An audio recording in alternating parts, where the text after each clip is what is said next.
शिवाय गौरी वदनाब्ज वृंद सूर्याय दक्षाय ध्वरनाशिकाय श्रीनीलकंठाय वृषभध्वजाय तस्मेशिकाराय नमः शिवाय।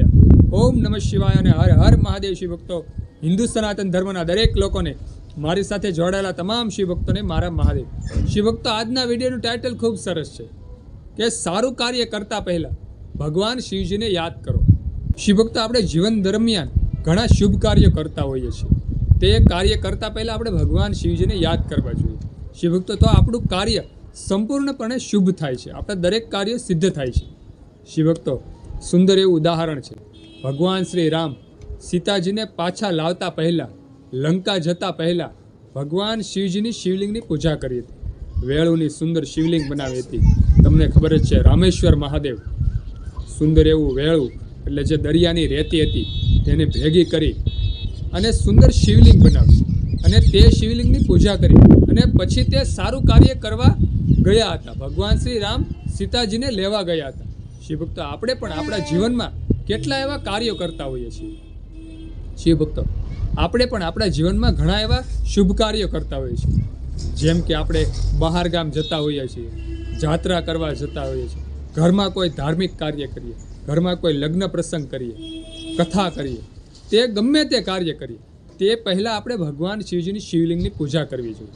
ભગવાન શિવજીના શિવાલયે જઈ અને પ્રાર્થના કરવી જોઈએ કે હે ભગવાન, અમારું આ શુભ કાર્ય તમે પાર પાડજો, અમારું આ કાર્ય તમે નિર્વિઘ્ને પાર પાડજો। ભગવાન મહાદેવ પાસે, ભગવાન શિવજી પાસે આપણે યાચના કરવી જોઈએ, તો આપણા દરેક કાર્ય સિદ્ધ થાય છે, આપણી દરેક યાત્રા સફળ થાય છે। માનો કે આપણે 4 ધામની યાત્રા કરવા જતા હોઈએ તો તે પહેલાં આપણે ભગવાન શિવજીના શિવાલયમાં જઈ અને મસ્તક ઝુકાવવું જોઈએ, જેથી કરીને આપણી યાત્રા નિર્વિઘ્ને પાર પડે છે, આપણે સારી રીતે યાત્રા કરીને પાછા ફરીએ છીએ। શિવભક્તો, ભગવાન શિવજી આપણું કલ્યાણ કરે છે। જ્યારે આપણે ભગવાન શિવજીને દરેક કાર્ય કરતાં પહેલાં ભગવાન શિવજીને મા શક્તિને આપણે સંભાળીએ છીએ ત્યારે આપણું તે રક્ષણ કરે છે, આપણા કાર્યોનું રક્ષણ કરે છે। માનો કે આપણા ઘરે લગ્ન હોય, કોઈ આપણા દીકરીના કે દીકરાના લગ્ન હોય, તે પહેલાં આપણે ભગવાન શિવજીને જો યાદ કરીએ તો આપણા જે વિઘ્નો હોય, આવવાના જે વિઘ્નો હોય તે દૂર થઈ જાય છે। ભગવાન શિવજી ઓટોમેટિક એવી લીલા કરે છે જેથી કરી અને આપણા જે પ્રસંગમાં જે વિઘ્ન આવવાનું હોય તે દૂર થઈ જાય છે। ઓટોમેટિક ભગવાન શિવજી એવી લીલા કરે છે જેથી કરીને આપણને તેનો ભાસ પણ નથી થતો અને આપણા દરેક કાર્ય ઓટોમેટિક શુભ કાર્ય થઈ જાય છે, આપણા દરેક કાર્ય શુભ થઈ જાય। તો ક્યારેય પણ આપણે ભગવાન શિવજીને સંભાળ્યા વિના કોઈ પણ સારું કાર્ય કરવું ન જોઈએ। દરેક કાર્ય કરતાં પહેલાં આપણે ભગવાન શિવજીને યાદ કરવા જોઈએ, કારણ કે ભગવાન રામ જેવા રામે પણ પોતાનું સારું કાર્ય કરતાં પહેલાં ભગવાન શિવજીની શિવલિંગની પૂજા કરી હતી।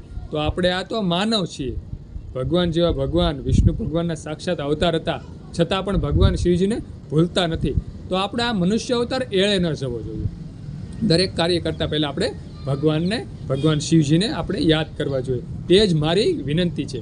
સુંદર આ વિડીયો હતો જે એક પ્રેરણાલક્ષી હતો કે દરેક કાર્ય કરતાં પહેલાં આપણે ભગવાન શિવજીને યાદ કરવા। સુંદર આ વિડીયો ગમ્યો હોય તો વિડીયોના કોમેન્ટમાં હર હર મહાદેવ હર ઓમ નમઃ શિવાય લખજો, એક લાઇક આપી દેજો અને વિડીયો બીજા શિવભક્તોને શેર કરી દેજો। આજે બસ આટલો જ। બધા શિવભક્તોને મારા હર હર મહાદેવ હર અને ઓમ નમઃ શિવાય।